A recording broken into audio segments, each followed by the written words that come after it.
Assalamualaikum warahmatullahi wabarakatuh. Kenalkan kami dari kelompok 6 mata kuliah Machine Learning SDA 1 akan mempresentasikan proyek Machine Learning di topik bidang industri. Di sini kami mengangkat judul Caloricam, yaitu sistem deteksi makanan dan perhitungan kalori otomatis yang nantinya akan berbasis computer vision sehingga memudahkan user dengan cara hanya ingin mengambil gambar.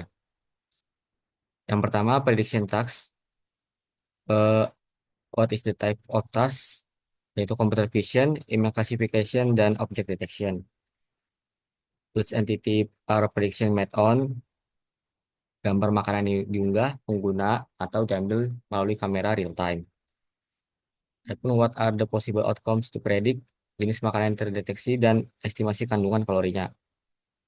Yang terakhir, when are outcomes observed secara real time saat pengguna mengambil gambar makanan atau mengunggah gambar ke aplikasi. Nah, itu yang kedua itu decision. How are prediction turn into actionable recommendation or decision for the end user.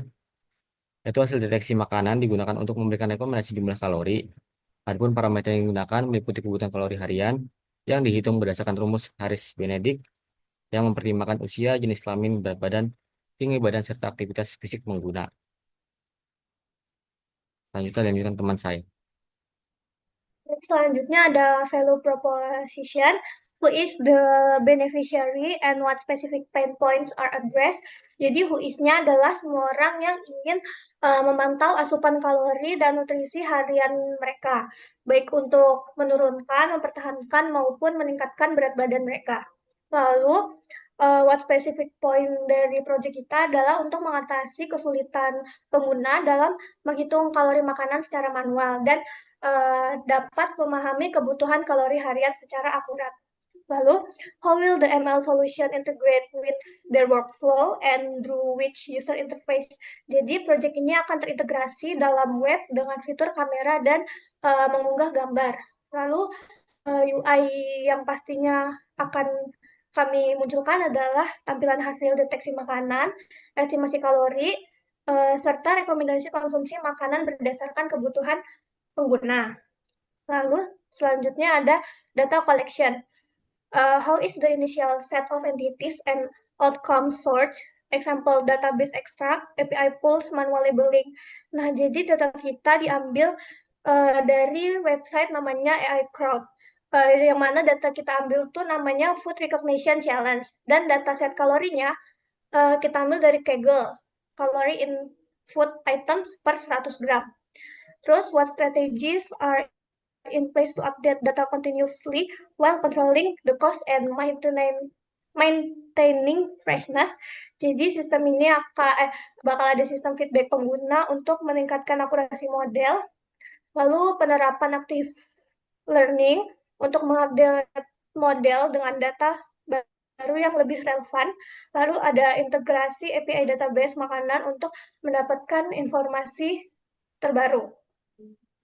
Kemudian ada data search where can we get data on entities and observe outcome, mention internal and external database table or API methods. Jadi datasetnya dari AI Crowd Food Recognition Challenge untuk gambar makanan dan anotasinya, lalu dataset Kaggle untuk kalori input item per 100 gram untuk mengestimasi nilai kalorinya. Selanjutnya, untuk impact simulation, yang pertama, what are the cost or gain values for incorrect decision? Nah, yang pertama untuk keuntungannya sendiri yaitu peningkatan akurasi dalam estimasi kalori dapat membantu pengguna dalam manajemen pola makan yang lebih sehat.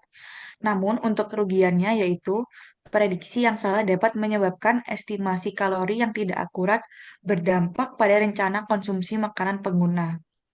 Selanjutnya, which data used to simulate pre-deployment impact, yaitu dataset validasi dari Alcroft Food Recognition Challenge dan uji coba langsung dengan pengguna awal. Selanjutnya, what are the criteria for deployment, yaitu akurasi model deteksi makanan di atas 75%. Selanjutnya, yaitu are there fairness constraints, yaitu memastikan model dapat mendeteksi berbagai jenis makanan dari berbagai budaya dan variasi tampilan. Selanjutnya yaitu making predictions. Are predictions made in batch or in real time? Jadi jawabannya adalah real time prediksi menggunakan model deep learning untuk deteksi makanan. How frequently? Yaitu setiap kali pengguna mengunggah atau mengambil gambar makanan. How much time is available for this including visualization and decision? Yaitu kurang dari 30 detik untuk memastikan pengalaman pengguna tetap lancar. Which computational resources are used? Yaitu model disimpan dalam bentuk PKL dan dijalankan secara lokal di edge device. Selanjutnya yaitu building models. How many models are needed in production? Yaitu satu model utama untuk deteksi makanan dan estimasi kalori. Model tambahan untuk personalisasi rekomendasi berdasarkan pola makanan pengguna. When should they be updated? Setiap bulan atau ketika dataset baru tersedia untuk meningkatkan akurasi. How much time is available for this, including visualization and analysis? Yaitu beberapa jam hingga hari tergantung pada ukuran dataset dan kompleksitas model. Which computation resources are used? Yaitu GPU dari Google Colab Pro atau VS Code digunakan untuk pelatihan model dan yang terakhir dan model kemudian diekspor dalam format .pkl dan digunakan untuk inferensi secara lokal di each device. Next. Selanjutnya dia features. Jadi what representations are used for entities at prediction time. Jadi yang digunakan itu gambar yang dikonversi menjadi fitur dan vektor menggunakan CNN. Selanjutnya what aggregation and transformation are applied to raw data sources. Jadi yang di apply itu normalisasi gambar, augmentasi data, dan juga embedding berbasis CNN untuk meningkatkan generalisasi model. Selanjutnya monitoring, which metrics and KPIs are used to track the ML solutions impact once deployed both end user and for the business. Uh, jadi yang digunakan itu akurasi prediksi makanan dan juga estimasi kalori dibandingkan dengan data referensi. Feedback pengguna mengenai ketepatan deteksi makanan dan juga retensi pengguna dan engagement dalam menggunakan aplikasi. Waktu inferensi model untuk memastikan performa optimal. Selanjutnya, how often should they be reviewed? Uh, Akan direview secara berkala setiap bulan untuk analisis tren dan perbaikan model. Evaluasi performa juga dilakukan setiap bulan sebelum pembaruan model berikutnya. Sekian dari kelompok kami, kurang lebihnya mohon maaf.